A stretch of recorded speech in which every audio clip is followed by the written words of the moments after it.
Shalom, shalom, bien-aimés dans le Seigneur. Shalom, shalom, frères et sœurs. Shalom, shalom à vous tous et auditeurs du monde entier. Que la grâce, la paix de Dieu soit avec vous au nom de Jésus. Nous sommes le lundi 19 juin 2023 et nous sommes dans le cadre de nos méditations quotidiennes. Bienvenue à tous dans le pain quotidien.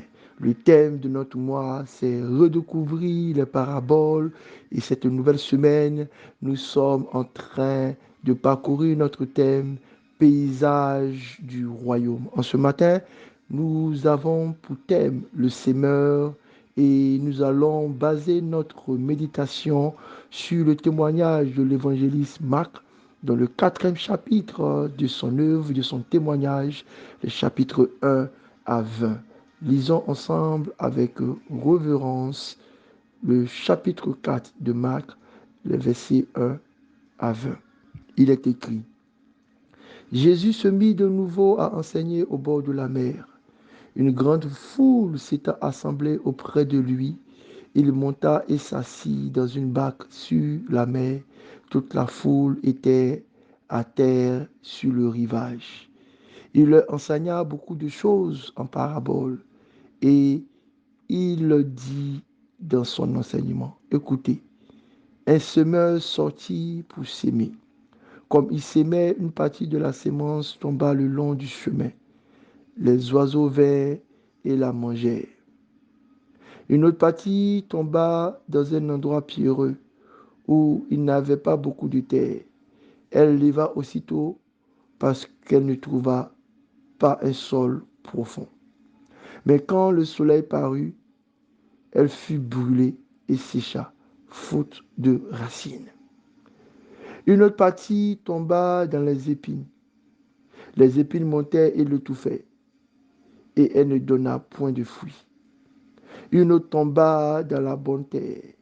Elle donna du fruit qui montait et croissait, et elle rapporta 30, 60 et 100 pour un. Puis il dit que celui qui a des oreilles pour entendre, entende. Lorsqu'il fut en particulier, ceux qui l'entouraient avec les 12 l'interrogeaient sur les paraboles. Il leur dit: c'est à vous qu'a été donné le mystère du royaume de Dieu, mais pour ceux qui sont dehors, tout se passe en parabole, afin qu'en voyant, ils voient et n'aperçoivent point, et qu'en entendant, ils entendent et ne comprennent point, de peur qu'ils ne se convertissent et que les péchés ne leur soient pardonnés. Il leur dit encore: vous ne comprenez pas cette parabole. Comment donc comprendrez-vous toutes les paraboles? Le semeur sème la parole. Les uns sont le long du chemin où la parole est sémée. Quand ils l'ont entendu, aussitôt Satan vient et enlève la parole qui a été sémée en eux. Les autres, pareil, reçoivent la sémence dans les endroits pierreux. Quand ils entendent la parole, ils la reçoivent d'abord avec joie. Mais ils n'ont pas de racines en eux-mêmes. Ils manquent de persistance. Et dès que survient une tribulation ou une persécution à cause de la parole, il se trouve une occasion de chute. D'autres reçoivent la sémence parmi les épines. Ce sont ceux qui entendent la parole, mais en qui les soucis du siècle, la séduction des richesses et l'invasion des autres convoitises étouffent la parole et la rendent infructueuse. D'autres reçoivent la sémence dans la bonne terre. Ce sont ceux qui entendent la parole, la reçoivent et portent du fruit, 30, 60 et 100 pour un. Amen. Bien-aimé, Jésus est un bon enseignant. Il parle de 4 types de personnes. Les personnes qui sont le chemin. Ces personnes qui entendent la parole que nous rencontrons dans les chemins de nos destinées. Ces personnes-là que nous dépassons, ces personnes-là qui reçoivent la parole juste par contact. Mais ces personnes-là, parce qu'elles ont reçu la parole et qu'elles l'ont reçue seulement sur un trajet, n'ont pas suffisamment le temps de s'arrêter pour entendre, pour que cette parole puisse se bâtir à l'intérieur d'eux. Ensuite, il parle de ces personnes qui sont des terres pierreuses, qui finalement n'ont pas la consistance, n'ont pas le cœur pour la parole. Ces personnes qui reçoivent la parole de manière circonstancielle, avec joie, comme des paroles de coaching, comme des paroles de motivation, mais pour lesquelles il n'y a pas de suite, parce que pas suffisamment de place en eux pour pouvoir les garder. Des personnes qui sont comme des terrains épineux, qui reçoivent la parole, mais cette parole s'étouffe avec la multitude de leurs pensées qui se perdent, avec la multitude des problèmes qu'ils ont, avec la multitude des paroles qu'ils reçoivent, avec la multitude de corruptions qu'ils ont, et des personnes qui sont une bonne terre, qui sont capables de recevoir la parole, de la porter et de la multiplier. Jésus a donné cette parabole, la traduit et l'explique à ses disciples qui lui ont posé la question. Mais qu'est-ce que ça veut dire? Le verset 13, Jésus dit ceci. Vous ne comprenez pas cette parabole. Comment donc comprendrez-vous toutes les paraboles?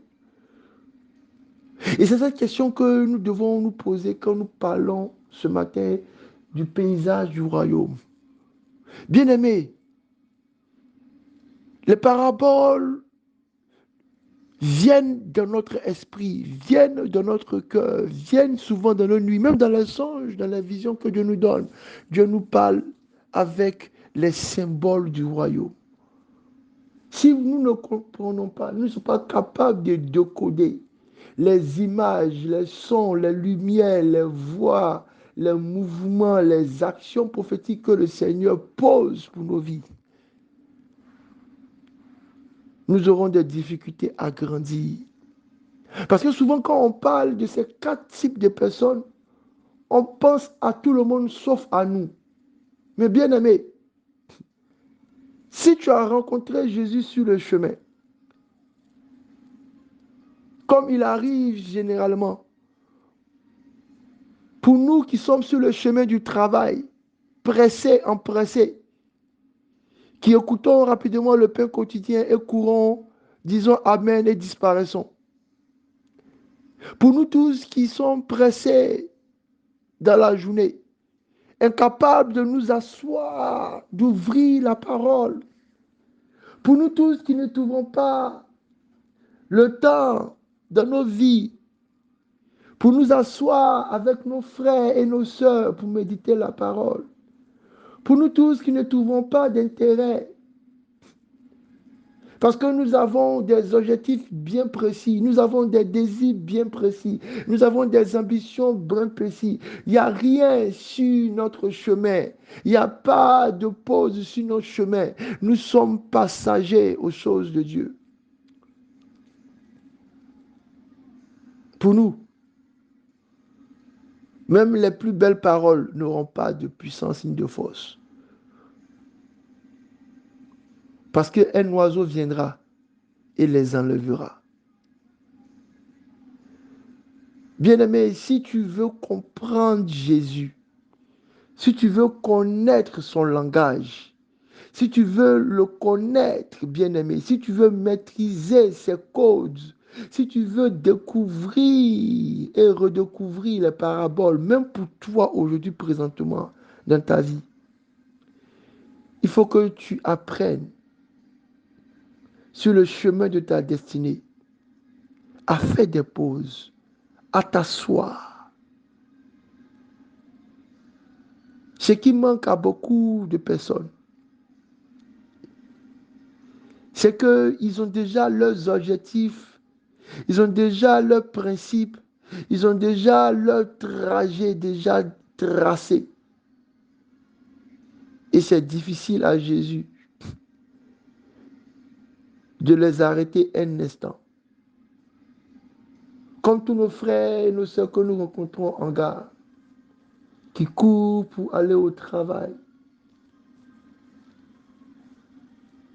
Comme nos amis que nous rencontrons entre deux dans un magasin pendant que nous sommes pressés. Nous n'avons pas le temps de le regarder exactement, de regarder dans leurs yeux et de voir les profondeurs de leur tristesse, de prendre du temps et d'écouter dans le son de leur voix les difficultés et le poids du péché. Nous courons. Nous sommes des personnes du chemin, des étrangers, des voyageurs, des gens du chemin, des gens ambitieux, des gens qui n'ont pas du temps pour s'arrêter. C'est exactement aussi la même parabole que Jésus raconte pour le bon samaritain. Nous courons pour aller à l'église, mais quelqu'un à côté de nous, blessé, en train de mourir, nous ne pouvons pas nous arrêter. Bien-aimé, cette terre dont Jésus parle, qu'il appelle le long du chemin, ces personnes qui sont carriéristes, ces personnes qui ont leurs ambitions, ces personnes qui ont leur trajectoire, ces personnes qui ont leur vie toute tracée, qui ne peuvent pas prendre du temps un peu pour s'arrêter, qui ne trouvent même pas du plaisir à prendre du temps à admirer le paysage de leur parcours. Ceux-là qui doivent atteindre coûte que coûte leurs ambitions.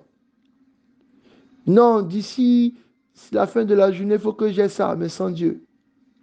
Ah non, d'ici la fin de cette année, il faut que je sois ça, mais sans Dieu. Oh, mais d'ici la fin de 2 ans, 3 ans, il faut que j'ai ça, mais sans Dieu. Ou bien Dieu m'attend de l'autre côté, au bout du chemin. Il n'est pas là avec moi pendant que je suis en train de parcourir. J'aime beaucoup cette parabole et ce message de Dr. Frank, notre mentor, qui dit, avec Dieu, ce n'est pas l'arrivée qui est le plus important, mais le process le long du chemin. Ce matin, vous tous qui empruntez le chemin de la vie, prenez du temps, s'il vous plaît. Trouvez du temps, s'il vous plaît, pour les choses du royaume. Bénédiction.